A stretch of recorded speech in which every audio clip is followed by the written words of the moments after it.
leagues here. So I just played 3 hours of the new NCAA 25 game today, and the gameplay is superb. It's a very, very exciting game. But back to real college football. So as we all know, conferences have been realigned. I don't know what's bigger, the conference realignments or the 12-man playoff, but they both coincide because now you have the Big Ten and the SEC just stacked with fucking teams. The SEC took in Texas and Oklahoma. Big Ten took Oregon, Washington, USC, UCLA, and I'm forgetting somebody, but they took in so many teams, and now it's even going to be more of a thunder cluster of teams just knocking each other off and busting each other down. And I just have one question. It sounds great, but does this take away the significance or some significance away from the regular season and college football playoffs? Because 100%. 100%. Right? Because it does. You're going to see more of the matchups. You know, we're going to see, like, I think Georgia hasn't played Texas in the regular season in so many years, but we're going to see it. But at the same time, it's like, damn it, Georgia lost. We'll get them next time. But in the years former, you know, you think about the college football playoffs, even back to the BCS days, you lose that game, it's your national title hopes are through. Man, they're out of there. How many times was Notre Dame ranked in the top 5? And they were like, Notre Dame is back. Notre Dame is back. And then blah, blah, blah. And then they have that one big time game against USC or Ohio State or somebody. And then they play bad, or they lose a heartbreaking game. And then, so many times. And then what happens? National championship's done. It's done with, right? Right. But the regular season, what makes college football so special and so different than any other sport is how important the regular season is.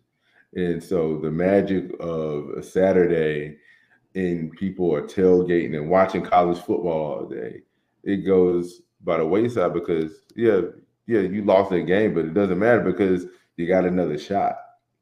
So every weekend of college football has always been must-see TV. And now you kind of take that away. And I think, yes, the revenue is going to be great and all this stuff, but it's going to take away the magic of the regular season.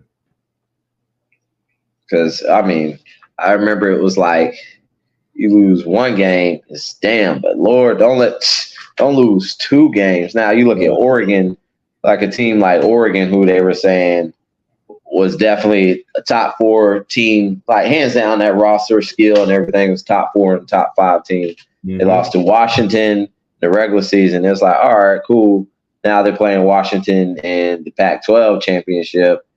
They lost again to Washington.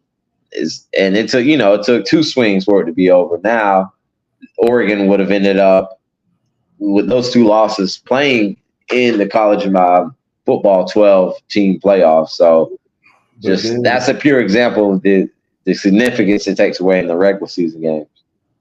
And again, like I said, the money is going to be great and all that stuff. But think about when Michigan won a championship this year, there was no doubt who the national champion was. Yeah. It's like, all right, they're the best team.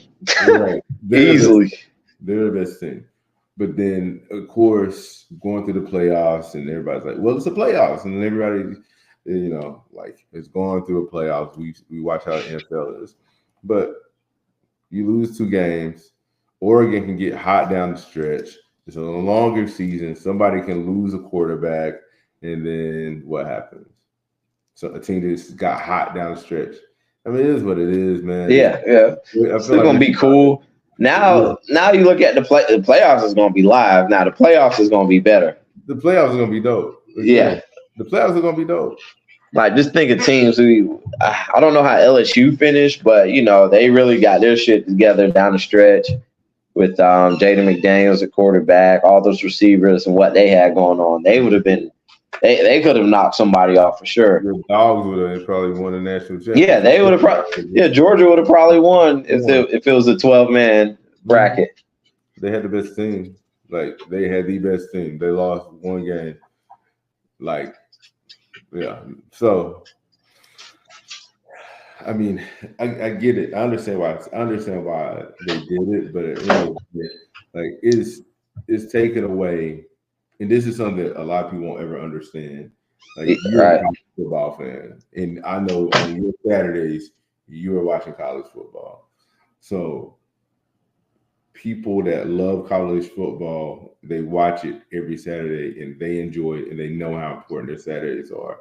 And it just takes away from a little bit. Now, the novice and just the casual sports fan might come in. Oh, this is great. This is great. This is more than the playoffs. But like, if you're a college football fan, you're gonna be like, well, damn, like this week 3 matchup with LSU in Arkansas is not going to be as important as it was, because Arkansas could honestly throw off LSU's whole season by coming into Death Valley and just falling out. Just ruining it. And it's like they're good, but then it's like you look at the strength of their schedule on the way down. It's just not going to be the same. Yeah. But I ain't hating, no, man. The only thing I'm just disappointed in is watching the Pac-12 dissolve into the Pac-2.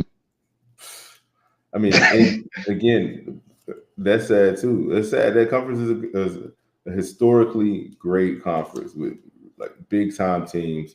I think I'm gonna miss.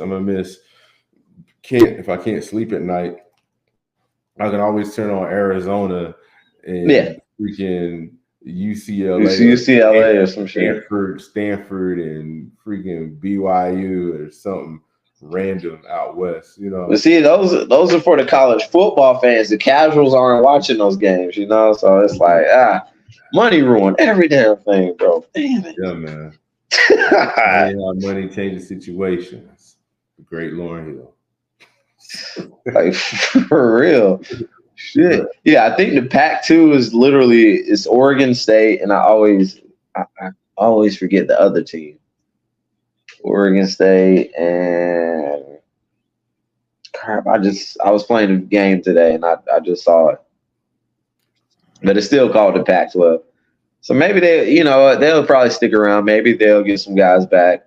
Colorado, they moved to the Big 12. I thought that's where they belonged anyways, being in the middle of the country. You look at it regionally. SMU and Stanford are in the ACC. Stanford being in the ACC is weird. It's like, bro, what? Damn, Cal. Because Cal is in the ACC. It's SMU, Cal, and Stanford, right? Kyle. California. Oh, yeah. Cal's in the ACC too. Like, bro, what the fuck? Pacific Coast. Anyway, I feel bad. I feel bad when those teams got to fly out and play like Boston College, man. Like, there's gonna be some crazy traveling for those teams. Yeah, there is going to cover so many miles. And you look at Florida State. You saw Florida State was beefing with the ACC. Yeah, Florida State and Clemson. Mm-hmm. ACC, they ain't having it. They said they stuck for life. They said they ain't having it. Hey, bro, keep them there. I'm with it, bro. Like, hey, just keep them there. Outside of these conferences, they just need to blow it up, and they just need to do like one real alignment where they fit the actual regions. I don't know. I get it. Yes, money rules, but again, I get excited about the normal Sunday matchups like Penn State and freaking Ohio State, or like if you're watching Florida and Florida State and like South Carolina and Clemson, like those are the matchups I want to see. That's it. maybe I'm doing my old man thing. Get off my lawn, but I miss college football. That's it. All right. And we have